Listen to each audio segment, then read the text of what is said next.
अधिक ताणून न धरता या विचार मंचावर 7वं व्याख्यान सादर करण्यासाठी मी आमंत्रित करत आहे. नुकतंच ज्यांनी हजारो लोकांच्या समोर आपलं प्रभावी वक्तृत्व सिद्ध केलेलं आहे त्या दीपस्तंभच्या उत्कृष्ट निवेदिका तथा व्याख्यात्या सन्माननीय प्रणालीताई नवले. दीपस्तंभ कला अकॅडमी आयोजित ऑफलाईन व्याख्यानमालेमध्ये उपस्थित सर्व मान्यवरांचे, श्रोत्यांचे, वक्त्यांचे मी निवेदिका प्रणाली नवले शब्दसुमनांनी सहर्ष स्वागत करते आणि युगप्रवर्तक छत्रपती शिवाजी महाराज या माझ्या विषयाला सुरुवात करते. निश्चयाचा महामेरू, बहुत जनांचे आधारू, अखंड स्थितीचा निर्धारू, श्रीमंत योगी. आजकाल जिथं मस्तक टेकवावं अशा नमस्काराच्या जागा हल्ली खूप कमी होत चालल्यात, परंतु ज्यांचे नाव ऐकताच हे मस्तक नतमस्तक झाल्याशिवाय राहत नाही, ज्यांच्या नावाशिवाय ही माती अपूर्ण आहे आणि ज्यांच्या विचारांशिवाय हा श्वास अपूर्ण आहे, असे प्रौढ प्रताप पुरंदर क्षत्रिय कुलावतंस सिंहासनाधीश्वर राजाधिराज श्रीमंत योगी श्री छत्रपती शिवरायांच्या चरणी नतमस्तक होऊन उपस्थित सर्व शिवभक्तांना माझा सप्रेम शिवमय नमस्कार. मुजरा त्या छत्रपती शिवरायांना, रयतेच्या राजाला, ज्याच्या भक्तीला जोड नाही, शौर्याला तोड नाही, जो अथांग आहे सागरा समान, ज्याचे छत्र आभाळा समान, जो त्या सूर्याची शान, मराठी मनाचा धगधगता स्वाभिमान, काळीज आहे सह्याद्री ज्याला शंभूंचा अभिमान, मराठ्यांच्या देवाऱ्यात ज्याचं पहिलं स्थान, मराठ्यांचा जो भगवा आसमंत आहे, कृपावंत आहे, दयेचा वसंत आहे, ज्याच्या कुशीतून स्वराज्याचं देखणं स्वप्न उदयास आलं, त्या वीरमाता, राजमाता, राष्ट्रमाता माँसाहेब जिजाऊ. परमुलखात राहून स्वराज्य निर्मितीचे स्वप्न पाहणारे स्वराज्य संकल्पक शहाजीराजे भोसले. पित्याने निर्माण केलेल्या स्वराज्याचे केवळ रक्षणच नाही तर ते स्वराज्य 10 पटीने वाढवणारे, मृत्यूलाही अंगावर झुकविणारे धर्मवीर स्वराज्य रक्षक छत्रपती संभाजी महाराज. त्याचप्रमाणे अखिल विश्वामध्ये स्वातंत्र्य, समता व बंधुता या न्याय हक्कांसाठी अखंडितपणे लढा देणाऱ्या त्या तमाम राष्ट्रमातांना व राष्ट्रपुरुषांना प्रथमतः विनम्र अभिवादन करते. आज आपण इथे एकत्र आलो आहोत ते एका जाज्वल्य इतिहासाची उजळणी करण्यासाठी आणि आपल्या रक्तातील स्वाभिमान जागवण्यासाठी. आजचे हे व्याख्यान म्हणजे जिजाऊंनी शिवबांवर केलेल्या संस्कारांचा जागर आहे. छत्रपती शिवरायांनी स्वराज्यासाठी दिलेल्या बलिदानाचा हुंकार आहे, तर शेकडो वीरांच्या रक्ताने लिहिलेल्या रक्तरंजित इतिहासाचा प्रकाश आहे. आज या व्यासपीठावरून आपण त्या अलौकिक राजाच्या पवित्र स्मृतींना उजाळा देणार आहोत. आपण ज्या महाराष्ट्रात राहतो तो महाराष्ट्र म्हणजे काय? तो महाराष्ट्र म्हणजे शिवरायांच्या विचारांचा, जिजाऊंच्या संस्कारांचा आणि शंभूराजेंच्या पराक्रमाचा साक्षीदार म्हणजे हा माझा महाराष्ट्र. कष्टकरी शेतकऱ्यांचा, दीनदलितांचा, शेकडो वीरांच्या बलिदानाचा आणि दिल्लीच्या तख्तालाही घाम फोडणाऱ्या जिगरबाज मर्द मावळ्यांचा हा महाराष्ट्र. परंतु 15व्या व 16व्या शतकाचा विचार केला तर या महाराष्ट्राची अवस्था काय झाली होती? नंदनवनाचे रणांगण झाले होते. मल्लिकापुरानं महाराष्ट्रात वनवे पेटवले. सुखी संसारातील पाखरं होरपळून मरू लागली. 1300 वर्ष राजांनी आणि प्रजनांनी खडतर तपश्चर्या करून निर्माण केलेले महाराष्ट्राचे वैभव वैऱ्यांनी पायदळी तुडवले. आर्त किंकाळ्यांनी दिशा कोंदल्या. माणसांचा खटिकखाना सुरू झाला. जिथे मंत्र पुष्पांची वृष्टी होत होती तिथे मराठ्यांच्या मृतदेहांची वृष्टी होऊ लागली. ज्या भूमीत वेद ध्वनी निनादत होते तिथे सैतानांचे हास्य घुमू लागले. 150-200 वर्ष खोदकाम करून निर्माण केलेली स्वराज्याची शिल्पकला धडाधड कोसळू लागली. माते समान दर्जा असणाऱ्या गोमातेच्या मेजवान्या होऊ लागल्या. नद्यांचे ओंदके रक्ताळले. ज्ञानेश्वरांच्या महाराष्ट्र कुळीत, कल्पतरूंच्या आरवात, पियुषांच्या अर्णवात, चेतना चिंतामणीच्या गावात काय हे भयंकर प्रकार? माझ्या महाराष्ट्राचे रूप होते कसे आणि ते झाले कसे? तारुण्य आणि सौंदर्य हेच महाराष्ट्रातील लेकी सुनांचे अपराध ठरावेत की काय, की कुणी हैवानानं घरात घुसून त्यांच्यावर अन्याय करावा? तो हंबरडा ऐकायला कुणी वाली उरला नव्हता. दुःखाला क्षितिज राहिले नव्हते. पारतंत्र्याची काळी कुट्ट रात्र पसरली. गोकुळाचे स्मशान झाले. माझ्या हिंदू आणि मराठ्यांच्या टाहूंनी काळोखही गुदमरला.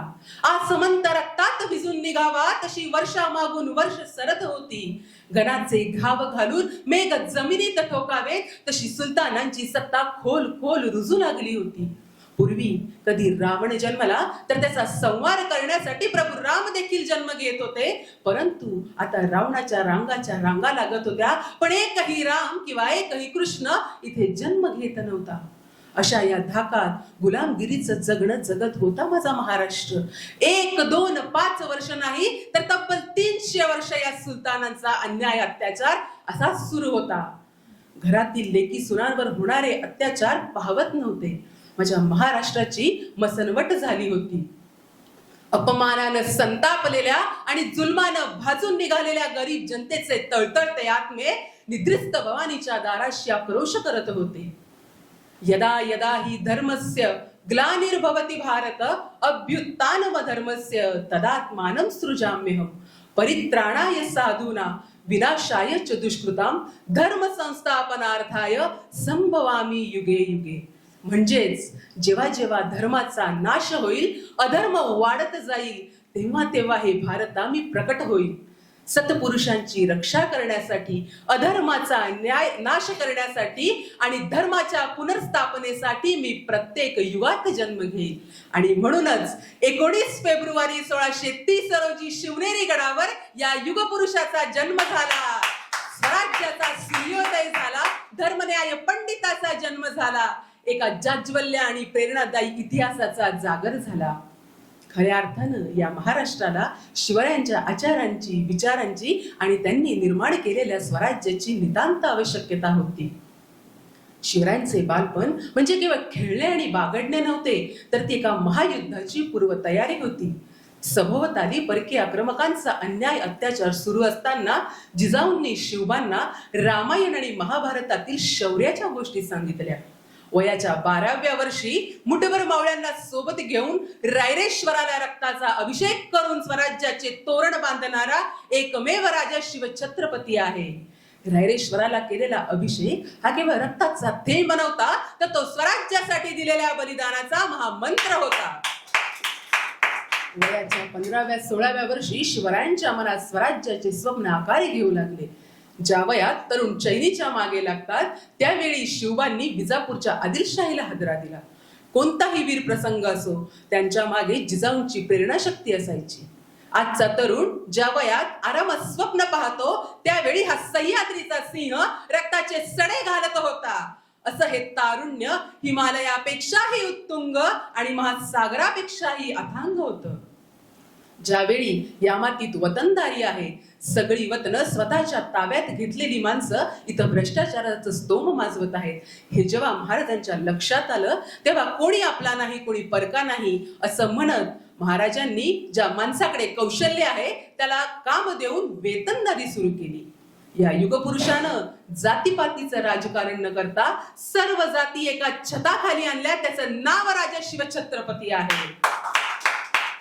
म्हणून संत तुकाराम महाराज म्हणतात, शिव तुझं नाम ठेविले पवित्र, छत्रपती सूत्र विश्वाचे. महाराजांच्या सभोवताली असणाऱ्या माणसांकडे पहा. जीवा महालासारखा अंगरक्षक जो वार स्वतःच्या अंगावर घेतो, मुरारबाजी सारखा किल्ला लढवणारा योद्धा जो म्हणतो, पुरंदर कशाचा देता, आम्ही काय मेलेलो आहोत की काय. बाजी प्रभू देशपांडे जे शरीरात रक्ताचा शेवटचा थेंब असेपर्यंत खिंड सोडत नाहीत. शिवरायांनी माणसामधील कर्तृत्व आणि निष्ठा पाहिली. ही माणसं पारखली. ही माणसं प्रेमाने जिंकलेली होती, ती पैशानं विकत घेतलेली नव्हती. शिवरायांच्या कर्तृत्वाचा कानोसा घेत असताना आपल्याला वारंवार शिवरायांच्या योद्ध्याच्या गोष्टी सांगितल्या जातात. परंतु स्वराज्याच्या सुरुवातीच्या काळात महाराजांचे जवळचे सवंगडी बाजी पासलकर एका लढाईत धारातीर्थी पडले. त्यावेळी कान्होजीचे देह मोठे वतनदार होते. आदिलशाहीनं कान्होजींना फरमान सोडलं, एकतर शिवबांची साथ सोडा, नाहीतर तुमची वतन जप्त करू. कान्होजी चिंतेत होते. ते महाराजांकडे गेले. महाराजांना सर्व परिस्थिती सांगितली. त्यावर महाराज म्हणाले, कान्होजी, वतन कुणाला प्यारी नसतात. तुम्ही खुशाल जाऊन आदिलशाहीला मिळवा, जाऊन मिळा, तुमची वतन वाचवा. स्वराज्यासाठी तुमचं घरदार उद्ध्वस्त झालेलं मला पाहणार नाही. परंतु कान्होजींनी जे उत्तर दिलं ते शिवरायांनी कमवलेल्या विश्वासाचं आणि माणुसकीच्या संपत्तीचं दर्शन घडवतं.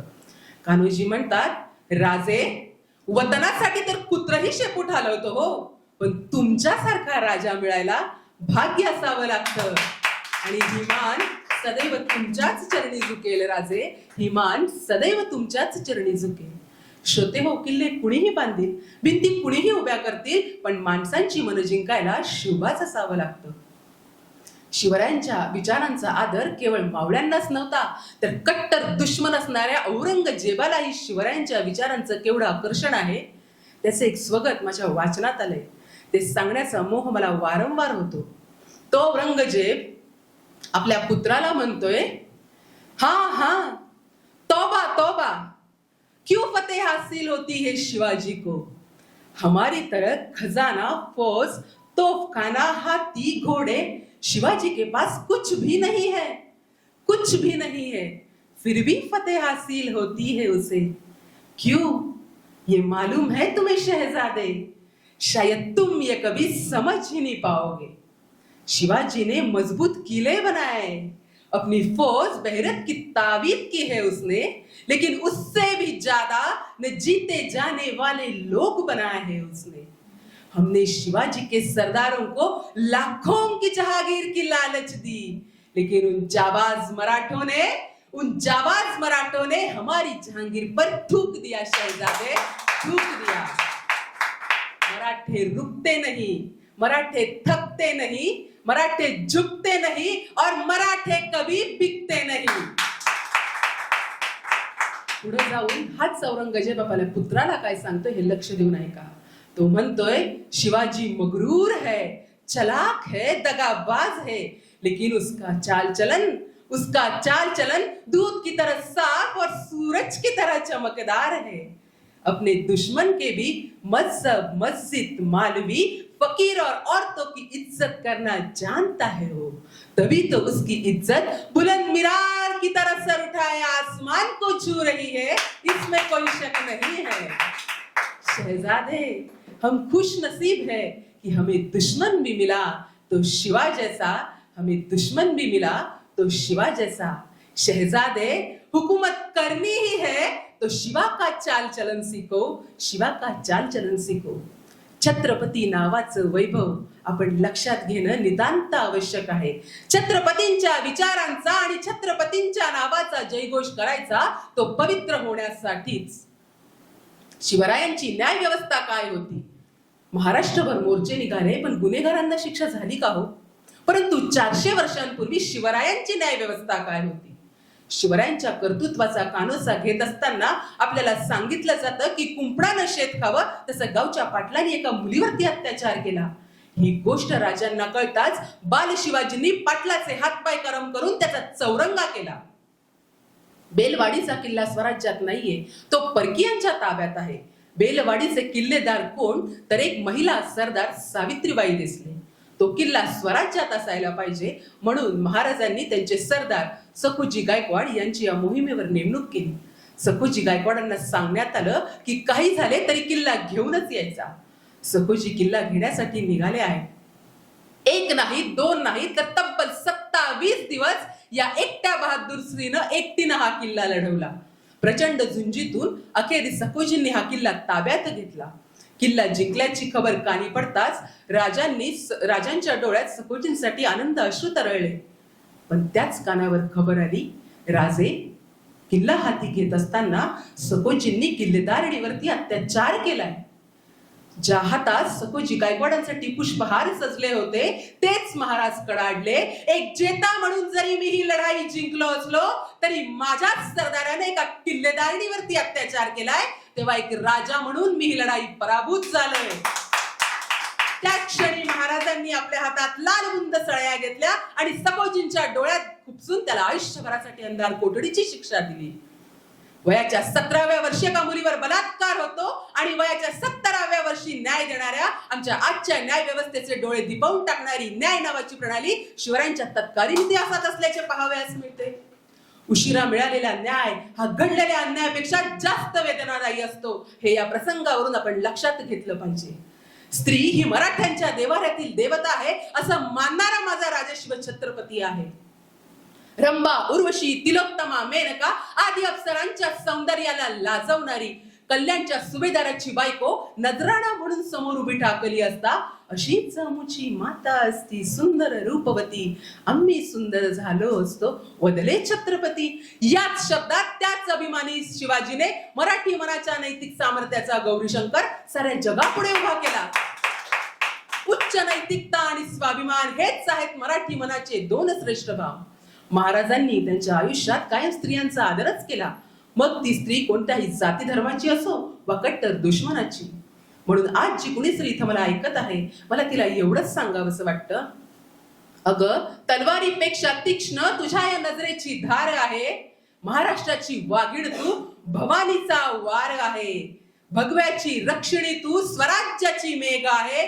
दुबळी समजू नकोस तू स्वतःला, तू जिजाऊंची लेक आहे, तू जिजाऊंची लेक आहे. ज्यावेळी शिवरायांचे विचार आपल्या नसानसात कोरले जातील, त्यावेळी महाराष्ट्रालाच नव्हे तर संपूर्ण भारत देशाला स्वराज्याचे सुवर्ण दिवस आल्याखेरीज राहणार नाही. स्वराज्य म्हणजे केवळ राजकीय स्वातंत्र्य नाही, तर ते वैचारिक स्वातंत्र्य आहे. व्यसनांच्या गुलामगिरीतून स्वतःला मुक्त करा, शिक्षणाच्या जोरावर स्वतःला सिद्ध करा आणि निसर्गाशी नाते जोडा. ज्यावेळी तुम्ही एखाद्या गरजूला मदत कराल किंवा एखाद्या भगिनीचे रक्षण कराल, तेव्हा समजून जा तुमच्यातील शिवबाज जागा झाला आहे. आज आपण सोशल मीडियावर खूप अधिक प्रमाणात महाराजांना पाहतो, पण महाराज हे केवळ फोटो, डीपी, स्टेटस आणि स्टोरी मध्ये ठेवण्यासाठी नाही, तर ते आचरणात आणण्यासाठी आहे. महाराजांचे मावळे कसे होते? दिप्पाड, चपळ, चलाक आणि निर्व्यसनी. गडावरून चढताना किंवा तलवारीचे हात फिरवताना त्यांच्या श्वासात तंबाखूचा वास नव्हता. आज मी पाहते तेव्हा मला अत्यंत वाईट वाटतं. हातात कडा आहे, कपाळावर चंद्रकोळ आहे आणि त्याच हातात सिगारेट आहे, तोंडात गुटखा आहे. अरे हातात कडा आणि कपाळावर टिळा लावून कुणी मावळा होत नसतं, तर व्यसनांना लाथ मारणारा खरा मावळा असतो. तुम्ही जर तुमच्या शरीराचेच रक्षण करू शकत नसाल, तर या मायभूमीचे रक्षण काय करणार? महाराजांना डीजेवर नाचणारे मावळे नकोय, तर स्वतःच्या कर्तृत्वाने यशाचा गड चढणारे आणि व्यसनांना मातीत गाडणारे मावळे हवे आहेत. आजच्या तरुण पिढीला मला एवढंच सांगावंसं वाटतं की तुम्ही कोणाच्या सहवासात राहता यावर तुमचं भविष्य अवलंबून असतं. महाराजांच्या सोबत जी माणसं होती ती स्वार्थी नव्हती, व्यसनी नव्हती, तर ती ध्येय वेडी होती. तुम्हालाही तुमच्या जीवनात यशस्वी व्हायचं असेल तर चांगल्या माणसांची संगत करा, जी तुम्हाला संकटाच्या काळात मदत करतील, व्यसनांपासून लांब ठेवतील आणि तुम्हाला तुमचे ध्येय गाठण्यासाठी सतत प्रवृत्त करतील. महाराजांनी माणसं जोडली म्हणून स्वराज्य उभं राहिलं. आपणही माणसं जोडूया, माणुसकी जपूया, चारित्र्य जपूया आणि मातृभूमीची सेवा करूया. हीच शिवरायांना दिलेली खरी मानवंदना ठरेल. माझ्या व्याख्यानाच्या समारोपाकडे जात असताना मला एक प्रसंग इथे आवर्जून सांगावासा वाटतो. महाराजांचा राज्याभिषेक जवळ आला होता, परंतु त्यांच्या मनात एक सल होती. स्वराज्याची जुनी राजधानी पन्हाळा अजूनही विजापूरच्या आदिलशहाच्या ताब्यात होती. आदिलशहाचा क्रूर किल्लेदार बेशक खान 2500 सैन्यासह गडावर खडा पहारा देत होता. त्यावेळी महाराजांनी ही जबाबदारी सोपवली त्यांच्या निडर सरदार कोंडाजी फर्जंद याच्यावर. 6 मार्च 1673 ती रात्र होती.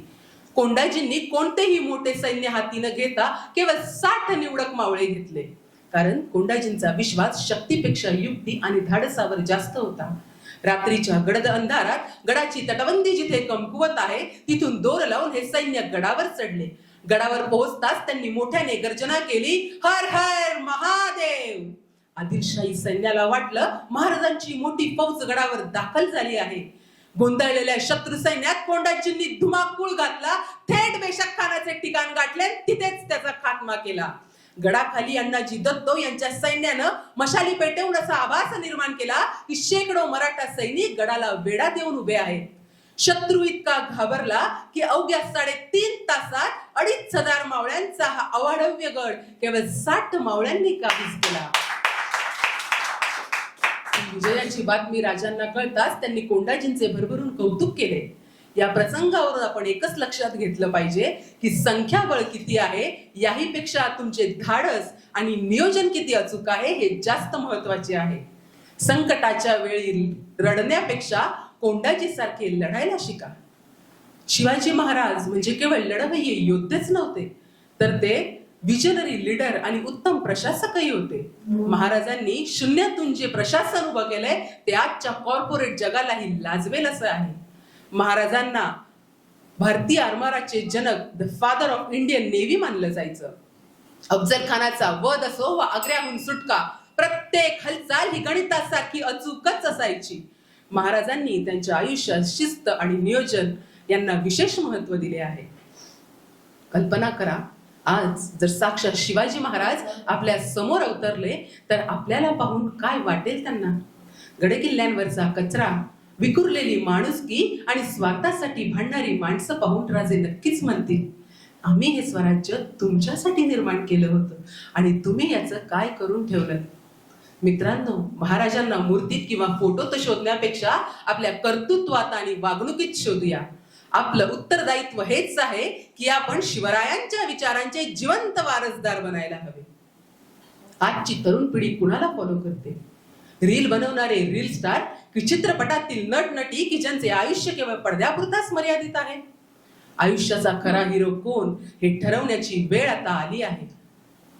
पुष्पामध्ये झुकेगा नाही साला म्हणणारा तो पुष्पा तुमचा आदर्श आहे की नाही मला माहित नाही, पण मरणाच्या जबड्यात हात घालून दात मोजणाऱ्या कुळाची जात सांगणाऱ्या मराठी दौलतेचे अभिजात अविक्षिप्त राजाधिराज श्रीमंत योगी श्री छत्रपती शिवाजी महाराज आणि वयाच्या 32व्या वर्षी डोक्याच्या केसापासून ते पायाच्या नखापर्यंत एक एक बुबुळ काढून रक्ताचा अभिषेक ज्या राजाने या मातीला घातला ते धर्मवीर, ज्ञानवीर, गुणवीर, स्वराज्य रक्षक छत्रपती संभाजी महाराज हे तुमचा माझा आदर्श असायलाच हवे.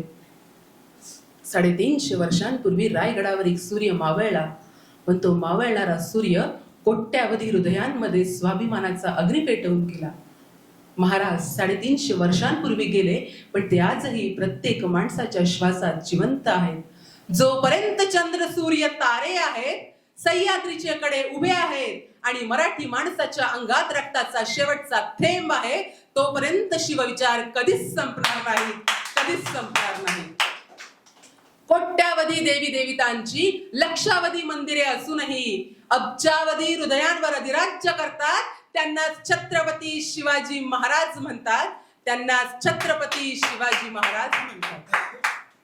जाता जाता एवढंच म्हणेल, शौर्याचा बलिदानाचा इतिहासही आजही ताजा. हिंदवी स्वराज्यासाठी जन्मला शिवाजी राजा. लाभले पित्याचे शौर्य, माऊली देई औदार्य. अन्यायाच्या तिमिरासी लढलास होऊनी सूर्य. देवदेश अनधर्मासाठी चौफेर उजळल्या फौजा. हे राष्ट्र राखण्यासाठी दे आम्हास तुझी या तेजा. तो काळही थांबला होता पाहुनी तुझ्या रे ओजा. हिंदवी स्वराज्यासाठी जन्मला शिवाजी राजा. तू पराक्रमाचा सिंधू, तुझ मुळे चौरले तरे हिंदू. यासाठीच हे शिवराया तुझ युगे युगे वंदू. 33 कोटी देवांच्या यादी हिंदवी स्वराज्याच्या दैवताला. हजारो महाराष्ट्रभर भगवा फडकवणाऱ्या सिंहाला, हजारो तोफांचा, करोडो मनांचा, 350 वर्षातील त्या प्रत्येक क्षणांचा आणि महाराजांमुळे घेत असलेल्या या मोकळ्या मराठी श्वासांचा मानाचा मुजरा. छत्रपती शिवाजी महाराज की जय. धर्मवीर छत्रपती संभाजी महाराज की जय. माँसाहेब जिजाऊंचा जय असो. जय हिंद, जय महाराष्ट्र.